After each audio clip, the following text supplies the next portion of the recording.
Welcome to another edition of Millennium County. Yes, it's that time again. It's been a while, but I'm mostly waiting on stuff, and that's always time consuming. So this is what I've done so far. I'll take a brief break here and I'll get the camera repositioned and I'll show you what I've done. Well, first things first. They finally got it. Free order on this locomotive shed that I got from Proz's. So I went ahead and put the order in, but I've got to wait till June before they ship it. But this was really holding me up over there by the turntable because I don't know the exact distances where to lay the track for the go inside. So hopefully I'll have that in the beginning of June, and then I can report on that. The coolest thing about this is that it has remote controlled doors on it. Pretty neat. So I can't wait to get it. It was very expensive, but it was well worth it. So let me reposition the camera again and I'll show you what else is going on. Alright, I also built some bumper stops or buffer stops. I'm not really sure how you put the right terminology for them, but they're end-to-rail bumpers. I printed these myself, by the way, and they came out pretty good on a 3D printer. Matter of fact, I made a bunch of these for my friend David over at the Crooked River and Eastern Railroad. If you get a chance, he's on YouTube. Go ahead and subscribe to his site. He's got a great layout. And I was more than happy to make these for him. I hope he can make good use of them. But I've got these in. And the engine shed that I showed you a minute ago is going to be going right there. So it'll fit in there, thank God. I got some exterior dimensions, so the only thing I don't have is dimensions for the two tracks that'll be going inside it and will lead up to the turntable.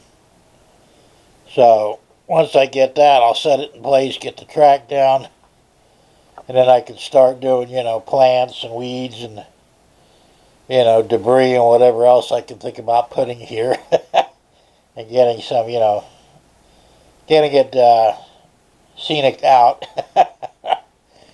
And the remote will actually go right there next to the turntable controller. Hopefully it's the same size as the one they make for the O gauge, or even preferably smaller. If it is, it should fit in that space easily.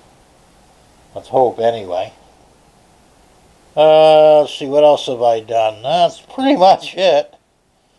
I haven't been able to do a whole lot because I'm kind of waiting on this stuff,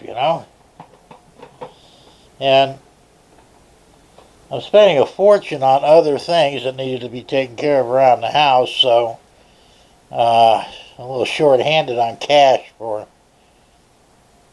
my railroad. But, we are getting there. And I've got the, I think I showed you this once, but I'm going to do it again anyway. This is the power company that I got recently. It's all lit up. I added see if I can get a little closer in there. I added a truck with some barrels on the back. You got a technician there, he's standing around probably, just like real life. Not actually doing anything, but getting paid well for it. So anyway, I'm going to run power lines here pretty soon. From the power station, there's an area in the back. I don't know if you can see the lights or not. There's the connections there for the power lines. They'll go to this. Let me zoom back out here.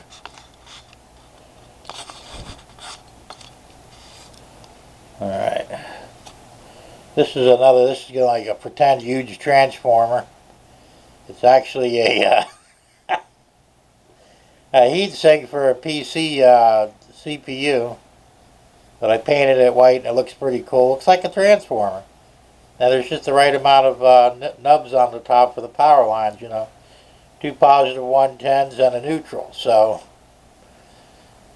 Yeah, I gotta make the poles. Poles will be going all the way around. Maybe I'll try and get on that this week, and I could show you some video of that. Other than that, really haven't done much. Like I said, I'm waiting on things. I did order a bridge, a truss bridge span, to go from the passenger rail there to the passenger rail back there. It's going to be a swing-up bridge. I think I'm just going to go ahead and hinge it, and maybe if I can rig a motor underneath to raise and lower it automatically, or I could just do it by hand, which I may have to at first. As I originally was going to do one that went straight up and straight down, but I don't know that I could find the necessary components for it, and it would probably be quite expensive. So this will work just as well. So we're going to get that done, and I still have to build. That's probably going to be a drop down for the 3 freight rails in front of it. We'll have to wait and see on that one, but I'd like to get something going so I can run some trains. You know, all I've been able to do so far is move the trains up and down a little bit here and there, and just to make sure I've got power to the track. I also need to clean a lot of the track because, you know, it's been sitting idle for a while. And I think I've showed you my homemade track cleaner right there. Little 9-volt battery on top of an old DC engine and a plate that I made in the back. It's self-propelled, so it just running around the track, you know, a few dozen or 100 times, whatever. Then it'll clean the track up, and that works really well. And believe it or not, it's the best thing I've found so far that's not track powered, because, you know, the problem with track power is, well, if you have problems with the track power is not going to do you any good. That's why I don't understand why somebody, or if they do, I haven't seen it, hasn't made a self-propelled train, or I should say self-powered train car or engine that can, you know, that doesn't rely on track power to clean the track. Because if you think about it, you know, if you're having track continuity problems or electricity problems, how are you supposed to move this thing? I mean, yeah, you can probably do it by hand, but, you know, like when you got all this track around here, that's a daunting job to do all the track by hand, you know. And some of it's not readily within reach. So, you know, a self-propelled, self-powered train, a cleaning car, is absolutely the way to go. Maybe I should start producing these things and selling them. Or if I don't, maybe somebody else will. There's probably good money to be made in this. And it's really simple, because the way I do mine, I went to, you know, China company. I bought these 9-volt batteries. I have a few of them. And you probably can't really see it. Let me turn the light on this. Does that help any? Not really. You can just barely see on the bottom of the battery of the right-hand side, there's a micro USB port, and you just plug these things in and recharge them. And the battery itself, it's a LiPo, lithium polymer, and the battery does a pretty good life on it, you know, between charges. So, I mean, this seems to be the way to go. It's 9-volt, which doesn't, you know, drive the engine crazy. Speed-wise, it's a relatively, you know, let me see, let me back it up a little bit here. And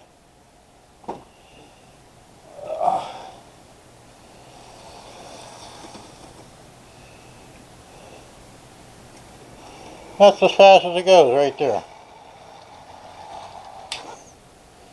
It's just enough to get the job done, not crazy fast.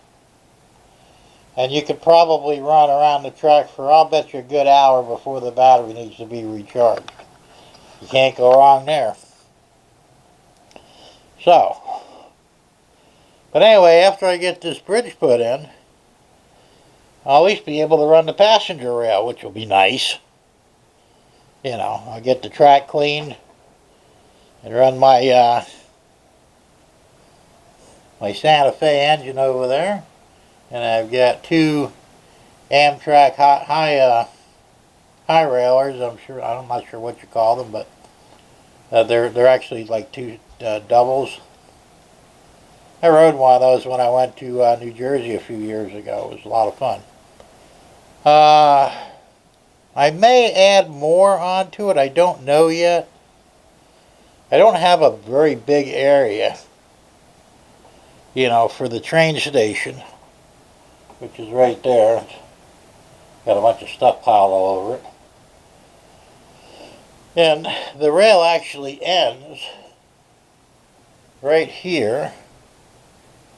So I was thinking what I could probably do is build the track out over this area and have it like on a trestle.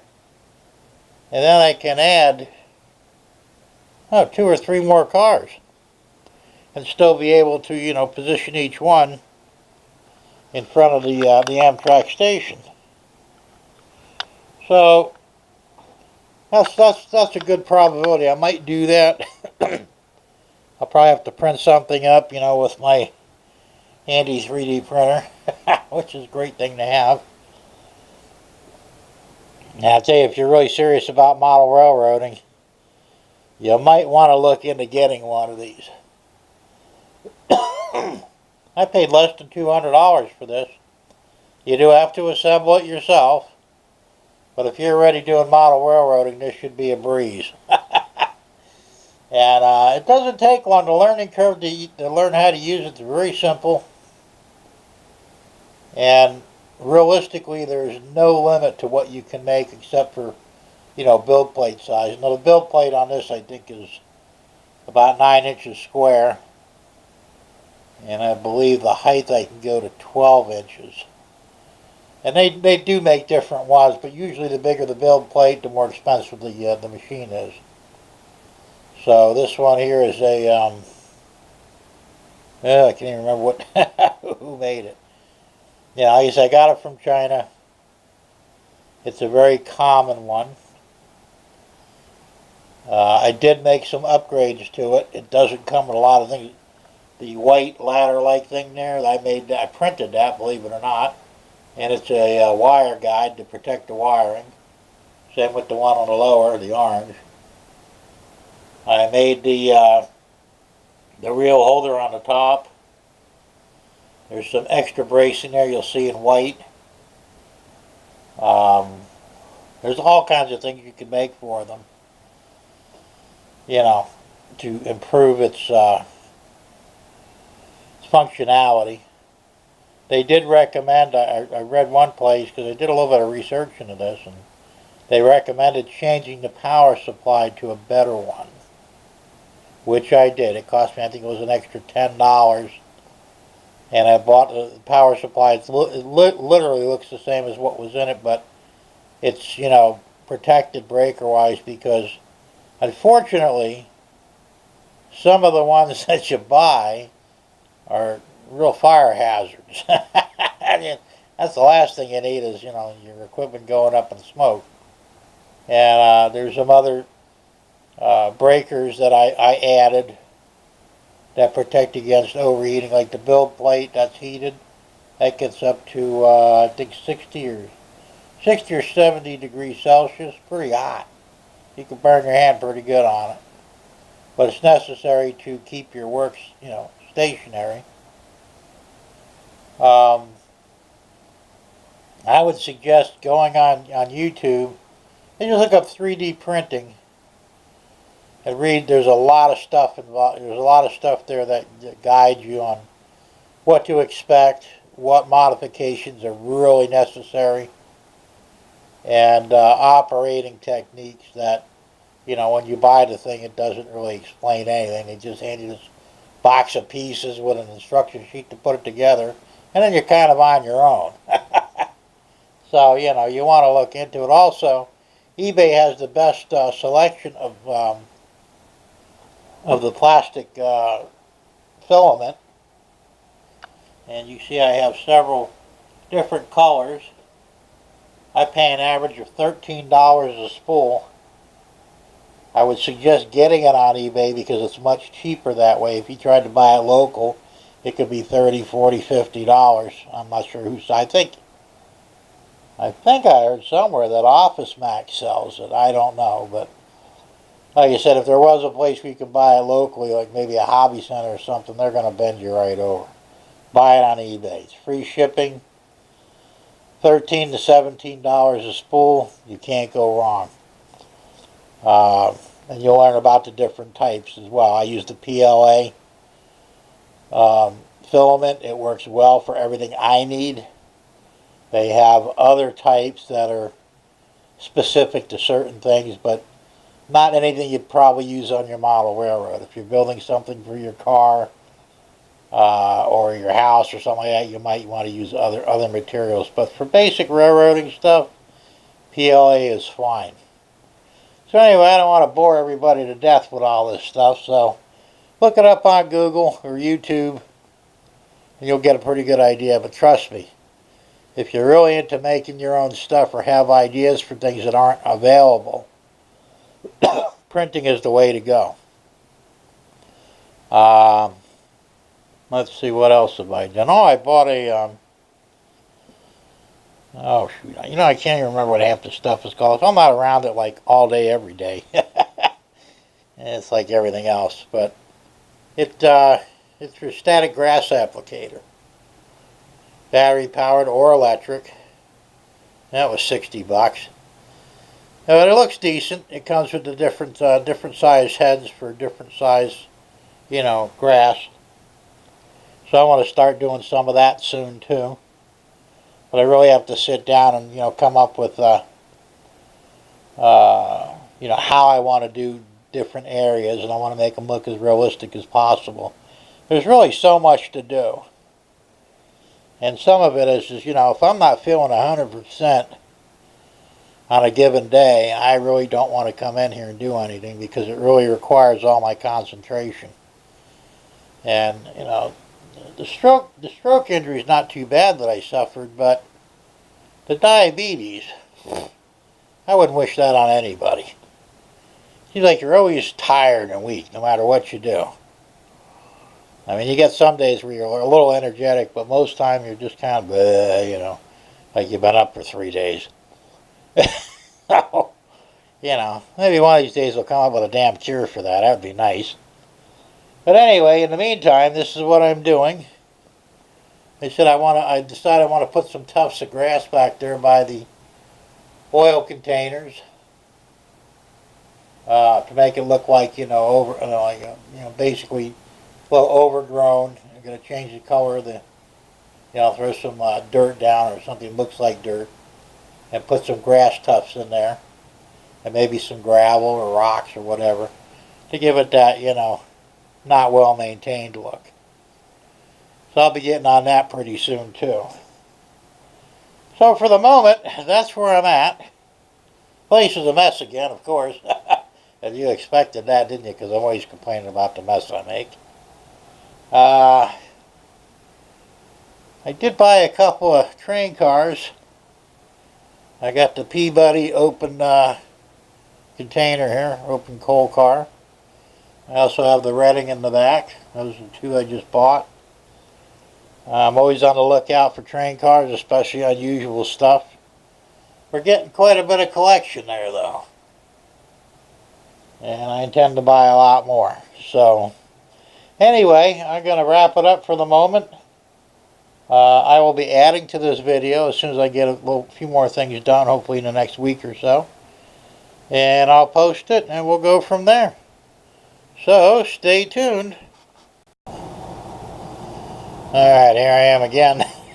Before I forget, I wanted to show you a picture of this truss bridge I bought. This is custom made. A guy up in New Jersey makes these things. He can also custom make it for you. They're not cheap. This was almost $70. But it's all made out of hardwood. It's unfinished. It comes completely assembled. And when you get it, you can stain it or paint it or whatever you want to do with it. I'm going to paint mine. I haven't decided on the color yet, but be something that you would normally see on a prototypical railroad.